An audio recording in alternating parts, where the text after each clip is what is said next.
l'extraordinaire chronique cinéma de Benjamin. Messieurs, dames, Fabrice Caro, Clément, Marie, celle qui vous dit bonjour aujourd'hui, c'est la chronique cinéma de Benjamin Gomez, numéro 500.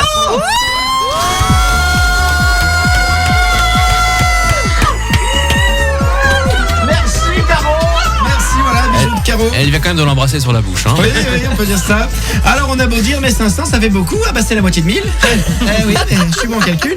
Alors je me fais plaisir pour la 500e et comme aujourd'hui cher Fabrice, c'est une matinale spéciale tropique, canicule, les îles, les palmiers. Cette chronique numéro 500 est une chronique insulaire puisque je vais vous parler de mes 3 films se passant sur une île préférée. Toi, t'as passé trop de temps au soleil. Et sans chapeau de paille. Alors 3 films, 3 sortes d'îles qui n'ont rien à voir. On commence avec des pirates parce que qui dit île dit pirate. Et là je ne sais pas si vous vous souvenez de ce chef-d'œuvre, L'île aux pirates avec Gina Davis. Sur l'île du Traquenard. Vous vous souvenez ou pas? Non, pas du tout. Pas trop, non. T'aurais pas pu dire Pirates des Caraïbes? Mais non, le décolleté plongeant de Gina Davis, alias le pirate Morgan Adams, sauve un voleur et ils vont tomber amoureux en chassant un trésor. Donne-moi cette carte. Donne-moi un baiser. Oh, donne-moi cette carte, donne-moi un baiser. C'était la grande époque des films où tout était en vrai, comme Benjamin Gomez, les explosions, les cascades, pas d'image de synthèse. À un moment, ils tombent dans un échafaudage, mais lentement. Hein, tu vois presque les câbles qui les retiennent.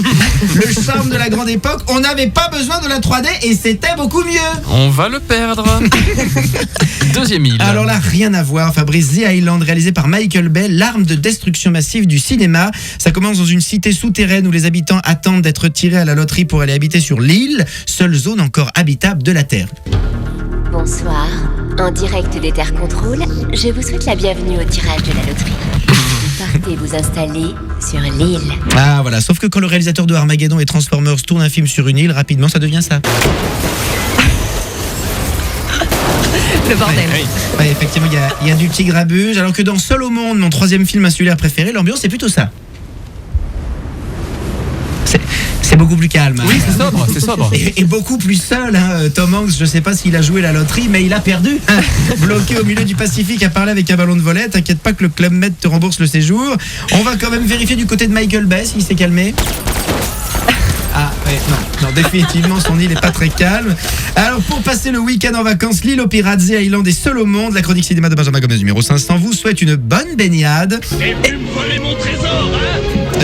Allez, finissons-en. Ouais, t'as raison Gina, finissons-en mais tous ensemble. Bonne journée et bon film. Retrouvez tous les podcasts sur wifm.fr.